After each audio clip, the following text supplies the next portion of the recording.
Hello everyone, and welcome back once again to Star Citizen. Today I'll be covering yet another concept sale, this time for the MISC Reliant.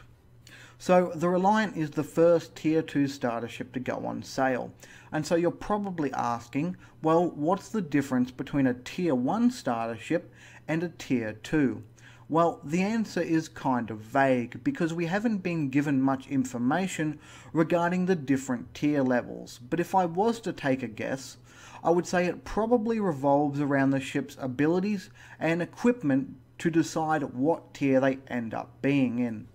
But we'll likely learn more about that as more tiered ships are released. But what I can say for sure is that for a starter ship, regardless of its tier, the Reliant has greatly impressed me. Let me tell you why. So the Reliant is a semi-transformable ship that can swap between two different flight modes. In horizontal mode, the ship's shape resembles that of a manta ray, allowing it to land as well as load and unload cargo just like a normal ship. In vertical mode, also known as space combat mode, the Reliant takes a shape that is very reminiscent and likely took a lot of inspiration from the Star Wars B-Wing. I mean, just look at this image. That moon and those two Reliants look a lot like a Death Star and two B-Wings to me. The Reliant is also on the larger side for a starter ship. As you can see here, when compared to the Aurora and the Mustang, the Reliant is noticeably larger. Now, the Reliant is nicknamed the Mini Hauler, but even knowing that, I was still surprised by the amount it can carry. The standard model comes with 30 units of cargo capacity, which is more than any of the other small ships besides the Hull A. In fact, its cargo capacity is closest in size to that of a Cutlass, which is pretty impressive. The Reliant also has a two-person crew. One spot is for the pilot and the other is for an additional gunner if you want a helping hand. The ship also comes equipped with two TR1 engines and 12 TR1 maneuvering thrusters, meaning that while the Reliant might not be very fast, it should be fairly maneuverable.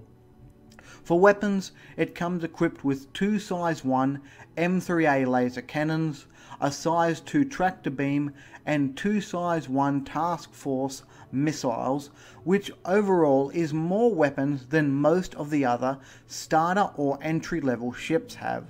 So while fighting isn't the focus of the Reliant, it should still do pretty well. And considering the ship is quite cheap, coming in at $50, which is less than a 300i, I think it's more than acceptable, and it definitely lives up to its jack-of-all-trades design. Now, in the past, I've almost always recommended the Avenger for those looking to buy a ship at around the $50 mark, as I felt it was the best value entry tier ship you could get. Now, however, that place has been replaced by the Reliant. It just seems to be an outstanding ship in pretty much most regards. However, as with many things, there is a downside. The problem is that the Reliant can only be bought as a standalone ship, meaning if you want to play Star Citizen, you still need to buy a game package. With the cheapest package being $30, for new backers the Reliant will end up costing more like $80. And so the question is, having to buy it and both a game package, is it still worth it at that price? Personally, I think the answer is yes, though it would have been much easier to flat out recommend the Reliant to new backers if CIG had included a game package with it. I mean, the Reliant is meant to be a starter ship after all. But if you already have a game package and you're looking for a cheap secondary ship, then I definitely recommend this one. And finally, the Reliant will be getting future variants, with 3 already being announced. They are the Researcher, a science variant that carries internal signal dampeners and an advanced scanner suite for discovery missions. the News Van variant designed for deep space broadcasting that comes with an image enhancement suite to help capture the life of space, and the Skirmisher, which is the frontier combat variant of the Reliant that trades cargo capacity for a high yield power plant, stronger shields, and additional weapon mounts. So a lot of future options to pick from. All in all, I think the Reliant is a really good ship design.